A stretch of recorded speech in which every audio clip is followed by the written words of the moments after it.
Awesome, awesome. It's been an incredible day. So much going on in this space, and another awesome episode of Just Shilling here. And I really welcome everyone to join in this incredible conversation. And we have another guest, Warren, today, who's going to be joining us and talking to us about Imua and all the great things that they're doing. But before we do get into it, folks, just wanted to go over some quick house rules first and foremost. Nothing that we discuss here today is ever going to be considered to be financial advice. The opinions that we share are of our own and do not necessarily represent our representative companies.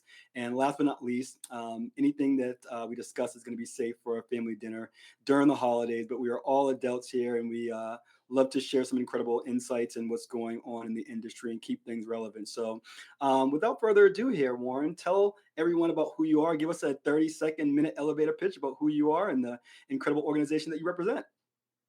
Yeah, my name is Warren. I'm the co-founder and CEO of Imua. Imua is the universal protocol for shared security. I've been working full-time in crypto for over 12 years. So Nice. OG. I forget what life is like out of crypto at this point, but looking forward to sharing more today. Awesome, awesome. So let's just get into it. First and foremost, you guys call yourself the Universal Protocol for Shared Security. So for someone hearing that for the first time, we might have a lot of newbies in the space. Can you tell us a little bit about what that means and explain the problem that you're actually trying to solve in the first place? Yeah, sure. The problem that we kind of initially set out to solve has grown. In fact, it's gotten so big, it's like one of the biggest problems on the planet right now. So there's this massive issue where nobody trusts anything anymore or Yeah, anyone, especially online. And trust, and this goes into polls, like trust is at historic lows, across institutions and people. And this is happening right as blockchains are hitting, all-time highs. And blockchains have this very unique property that they can actually verify trust and reward truth. yeah. And so Imua is basically exists to take the verifiable trust on chain and extend it to off chain trust systems. And so we feel like the blend of those two is going to be the future. Nice.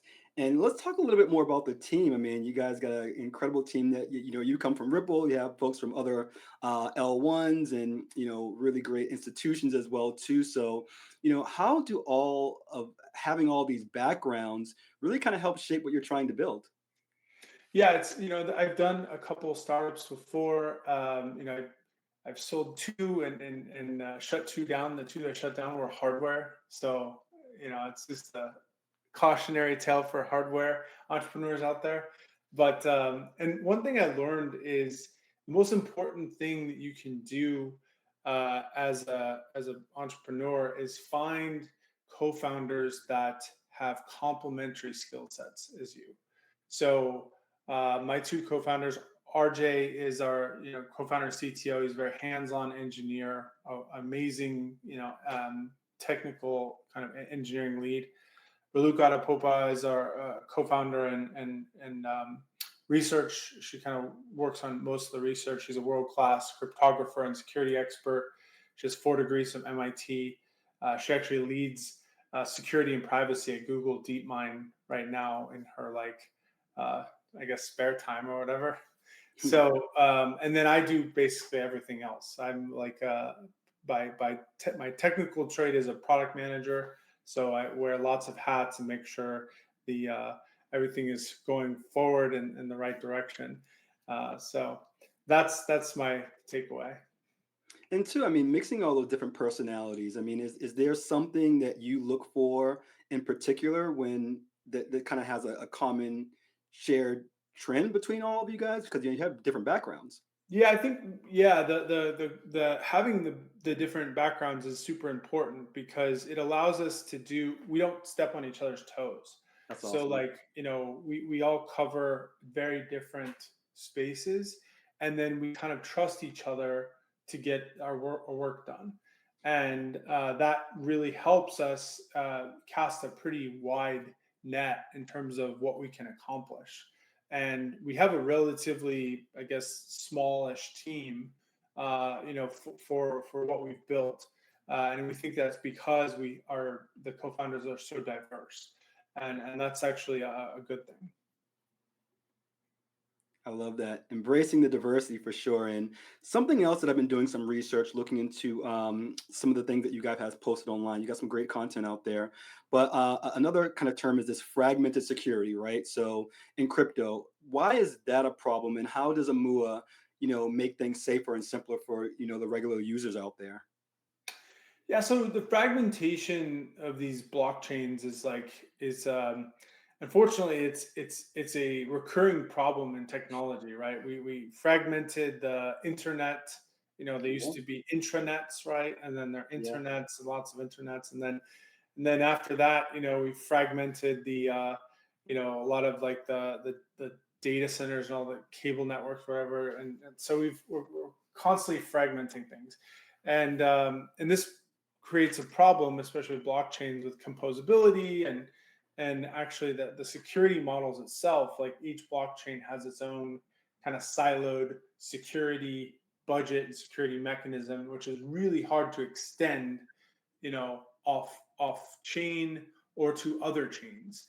The classic shared security with like Cosmos and Polkadot, which they kind of invented this mechanism, is replicated security, where they take their economic security and extend it to other chains.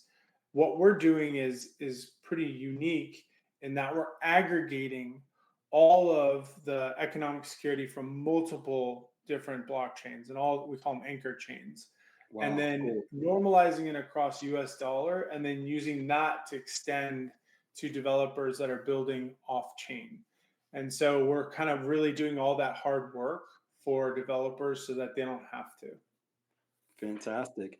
Another thing is as well too is that, when these new blockchains get started, as you're aware, right? It gets hard at the beginning, right? When you're really kind of getting started, and you're using something called restake proof of stake, or RPOS, to fix that. Now, can you explain to us a little bit about why this is important, and what it really changes for the users?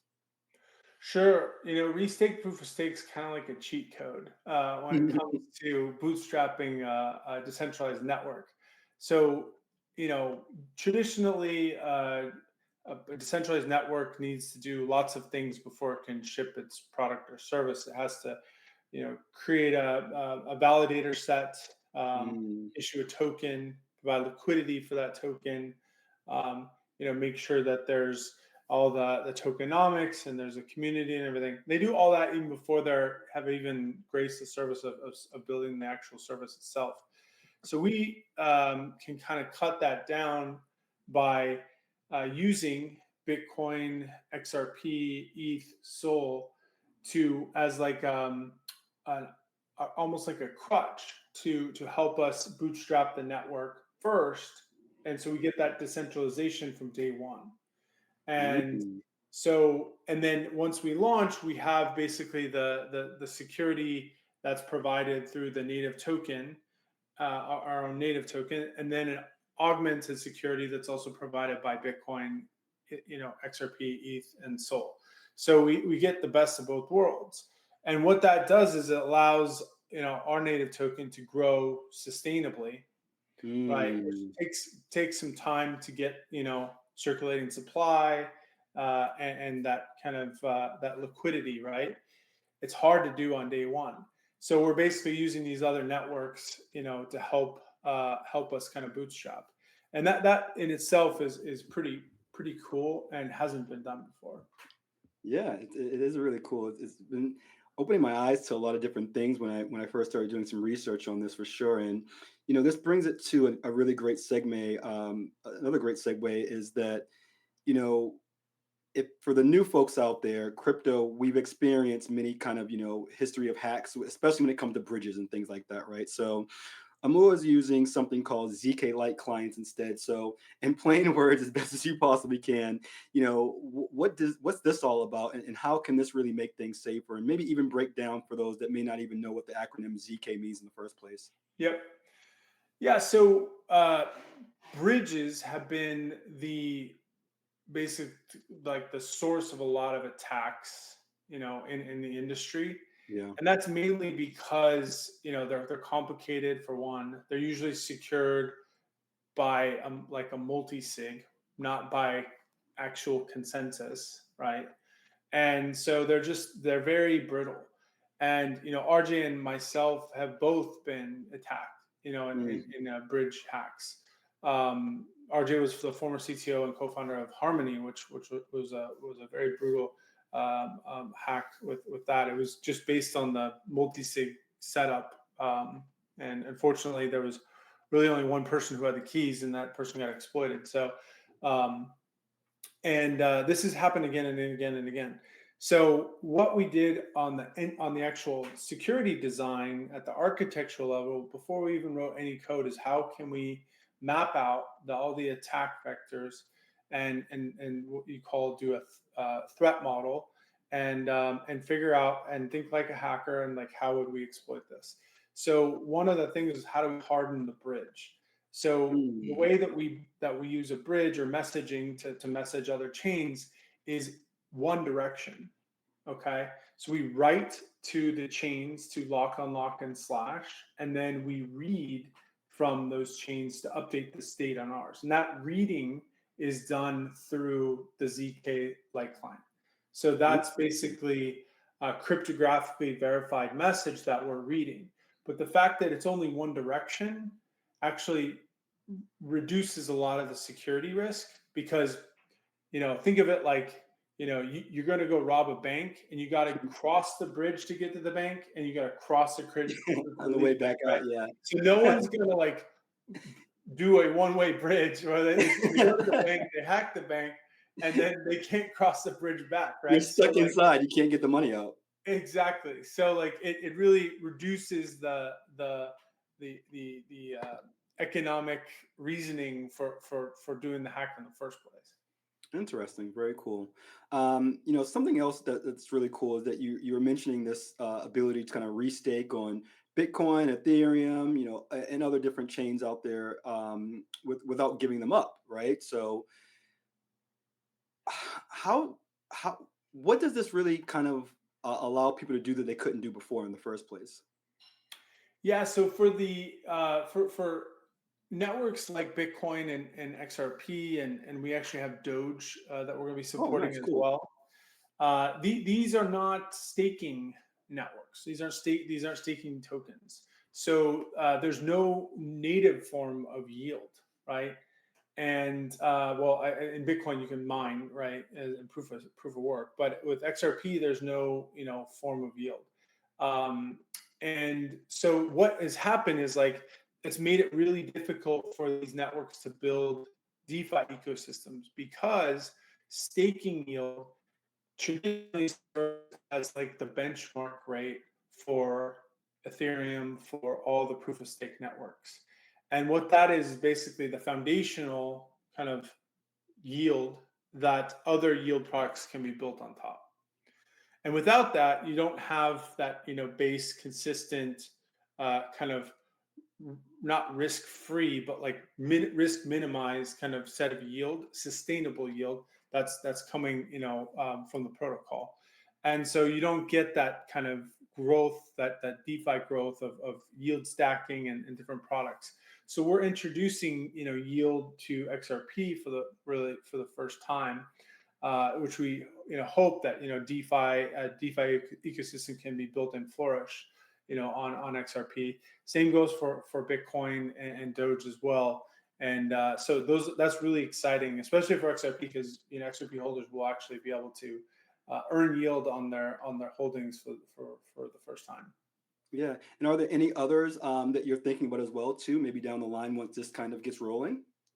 Yeah, I'll probably break some alpha here, but we're very interested in hype, in hyper liquid, and just the growth that they've experienced. We've been monitoring their growth. It's been really historical, just to come onto the scene and break through the almost the top 10 at this point, which is pretty amazing. We're really close and respect the Avalanche team and we like the AVAX and the platform there, and even Cardano. So Imua is a tribe of tribes. We're very agnostic when it comes to protocols and chains, and we just really want to let the market decide. So after the network goes live, these assets can be added through governance voting. So the community actually has the power to say, hey, I want to bring this staking and restaking protocol to these chains. How can we do that? So they can propose that, and then we do the work of actually doing the integration. Cool, very cool. Well, let's switch gears a little bit and talk a little bit about, what you've currently been able to raise so far. So, to my understanding, you were able to get 5 million in the seed round from investors, Draper Dragon and some others out there. Now, why was a more smaller strategic raise better for the community than just kind of going all in with the VCs, bigger VCs? Yeah, so doing I think any second, third, fourth time founder, if you ask them, they will all agree that raising too much money is actually can be a problem. And Talk a this has little bit more been about that. Like help people understand that because it's kind of like the saying, like more money, more problems, right? Yeah, yeah. Well, in the case of these crypto projects, the emergent problem in the past couple of years has been high FDV or fully diluted value and low float. So what's happening, and this is actually mirroring in the IPO kind of equities markets as well, is these mega rounds are being raised, series A, B, C, D, E, F, G, goes down the alphabet, and the investors are able to mark, the valuation up, which is a metric that they can actually raise another fund on without actually pulling the money out, which is called DPI. And so they love, to raise to invest on these kind of rounds that just keep building up, right? But the problem is when they go to market, right? When they do a TGE in the case of crypto, the retail market or the public market usually says, well, we don't agree. Like, how did you get a valuation of 1.5 billion? Like, what does that mean? Right. And Yeah. so what you see is like you typically a kind of down only where they TGE and it's just straight down and then it's like bottoms out somewhere like 90%. It's not necessarily because the project's bad. It's just because it was priced wrong. Mm, And the public market at the time just didn't recognize and agree with that. And this happens, like I said, in public equities markets, and so it's not no stranger. So when we sought out to do this project, we were like, let's do more with less. Let's nice. raise less money than we need. We know roughly how much money we need to get to to TGE, and that's where we are now. That's why we're doing an actual public community round. We kicked it off today with a novel auction mechanism, but we understood that would, if we raise less, that would allow us to offer more to the community, to kind of the retail side. Once we got there. Because some people they raise so much money and they give up so much of the shares of the token that by the time they go public or by the time they go TGE, they have Yep. nothing left to give. Yeah. So we, just were very careful with money and we're pretty frugal. And now we're at the moment where we're at TGE, and it's exciting because our community growth is going to be great because we have lots left over to share with the community.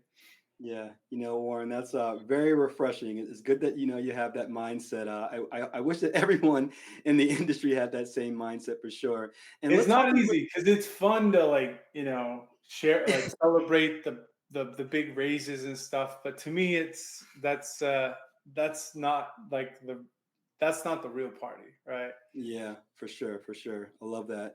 And speaking of the community, talk a little bit more about this community-led, pre-seed, and I believe that there's like an NFT auction in this as well too. And talk a little bit more about the 75-25 split. And then there's also, I was talking with Daniel about this, but even if someone gets outbid, then they still are still able to get a portion of that. I mean, this is just really revolutionary and something that I've never even comprehended before. So why did you choose that route, and like what does this really kind of say about how you value your early supporters? Yeah, we talked to a lot of the existing community platforms, and I really wanted an auction. Because I think auctions are just super efficient ways to find price discovery. Um, Solana did an auction. There's just lots of like case study, and auctions go back, literally thousands of years, Yeah. uh, and they've worked, right. And so why reinvent the wheel? This is a kind of a twist on kind of like a Dutch or reverse auction where as you bid you can be outbid, and as you get outbid you actually earn yield or earn rewards that the winning bidder is willing to pay you for losing. So it's like, how often do you get paid to lose? Like, it's kind of interesting. Yeah. So that's it in a nutshell. The actual auction itself, we're auctioning NFTs. They're time bound for 6 months, after which they become tradable, and they're time bound, but they're part of they're bundled. Like the NFT is actually has the you have the right to claim tokens in an airdrop, and so Very cool. each NFT token bundle comes with an airdropped amount of tokens. So you kind of get like, we're watching the auction go live now, and people are going crazy over the super rare NFTs, but they're also looking at the underlying kind of trying to figure out. There's lots of different market dynamics that are happening, in this single auction. I, So l- it's very fun to watch. yeah, and I love it. I love that like this we're having this conversation here, 88th episode of this podcast, and you guys are moving and shaking and doing some awesome stuff. So And talk to us and a little. the 75-25 split, which was another part of your Yeah. question, 75% of the bids, of the money raised will go to a token buy and burn fund. So that will be the fund that's dedicated to just buying the token back and burning it, which is Wow. really great for a healthy liquid market, especially in the early days. And another reason why we did that is because 100 of the idea of the auction, 100% of the tokens in the auction will be unlocked at TGE. So we wanted that to happen too, and so Hmm. allocating 75% of the auction toward buybacks, and then the 25% left over is for treasury operations. So again, running kind of more lean and focus more on community. And we think that's going to pay off.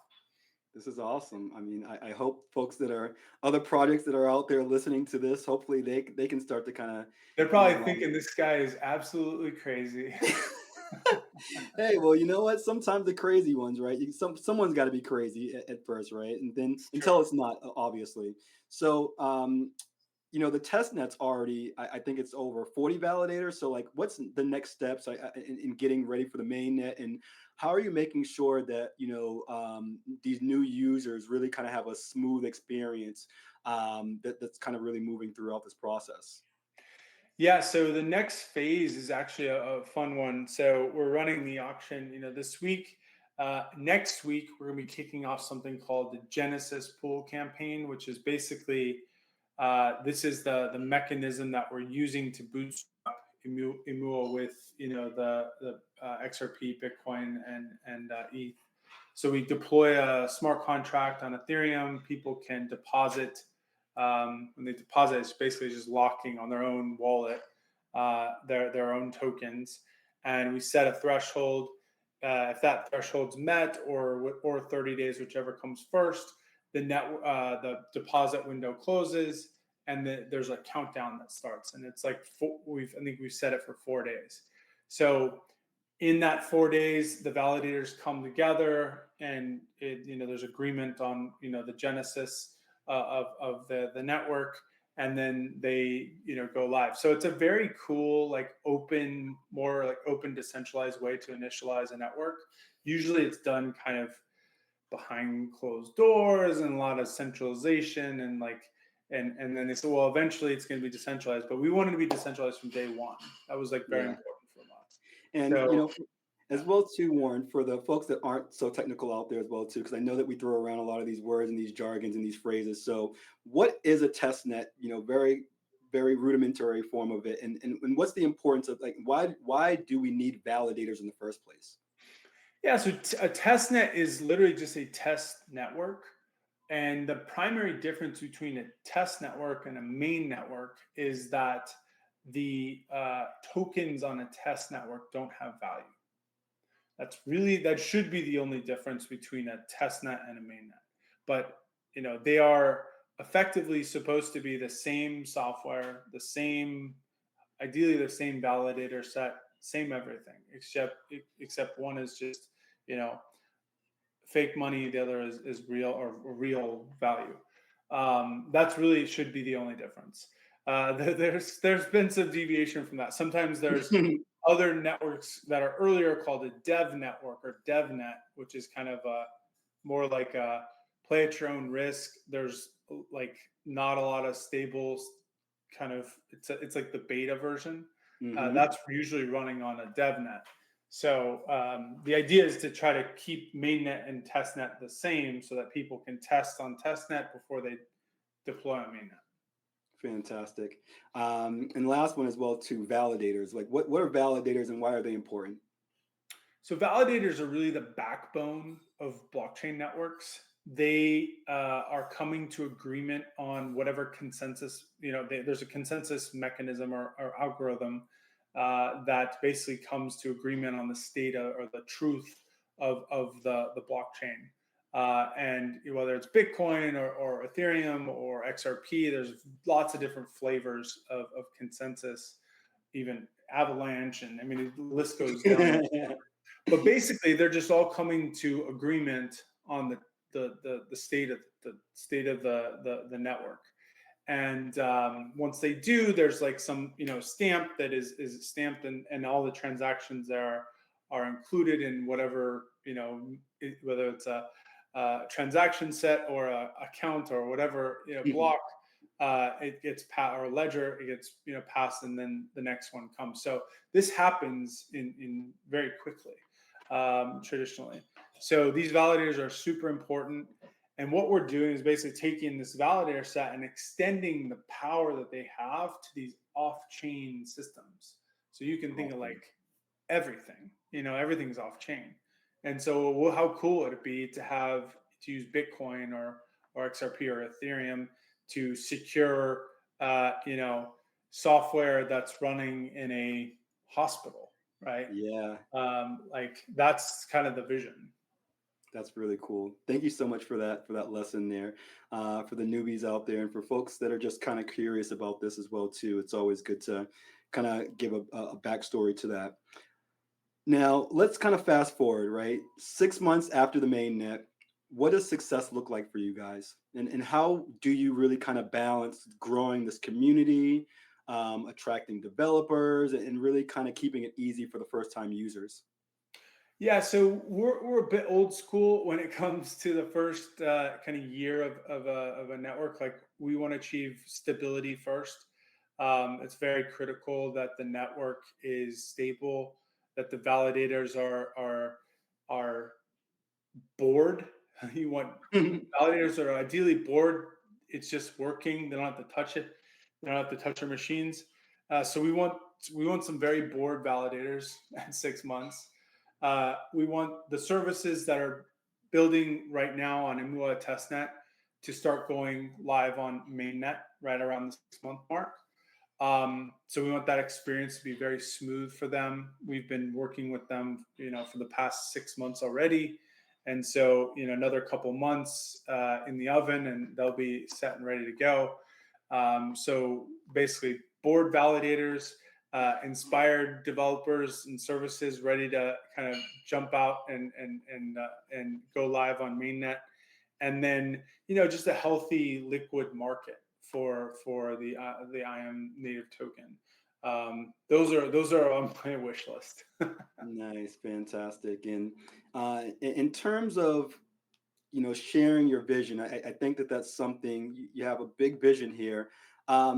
In terms of being able to kind of market this and talk to others out there, how are you guys continuing to educate and really kind of keep this simple so that people can continue to understand this, and not be bogged down in all the technical aspects of it all? Yeah, it's really difficult because part of our uh, stakeholder class that we work with are developers. So we also want to maintain the technical Yeah, legitimacy and credibility. And we're a very technical team. So, but I always struggle with trying to make it as simple as possible. I have some help, with family and my 100-year-old grandmother who asks all the simple questions. She's like, I'm old enough. I can deserve. I deserve. So whittling it down to like how simple this but using a lot of analogies is yep. helpful, I think, and just like thinking like pragmatically. Mm, A lot of this stuff is just crypto people building crypto things for crypto people, yeah, and you have to break out of that loop, right? yeah. And not be afraid to do that, right? And we're doing that, and I think it's exciting because the size of the market that we're going after is just massive. I love that. I love that. And finally, if people only remember one thing about Amua after this podcast, what should it be? We are Imua is solving one of the biggest problems through the fact trust is pretty broken, and we are aspiring to bring the verifiable trust of these blockchains to your door Yeah. and to secure and improve your trust in other things. I love that.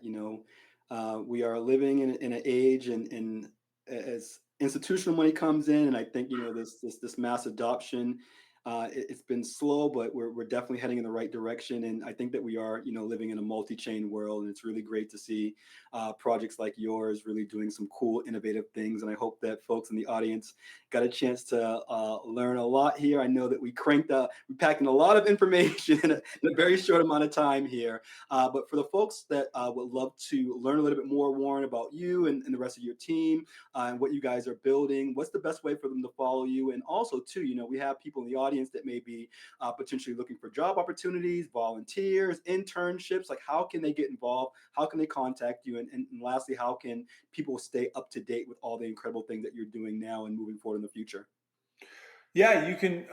If you're on X, we're at Imua, IMUA, and I'm at Warpaul, WARPAUL, and we're pretty active on X.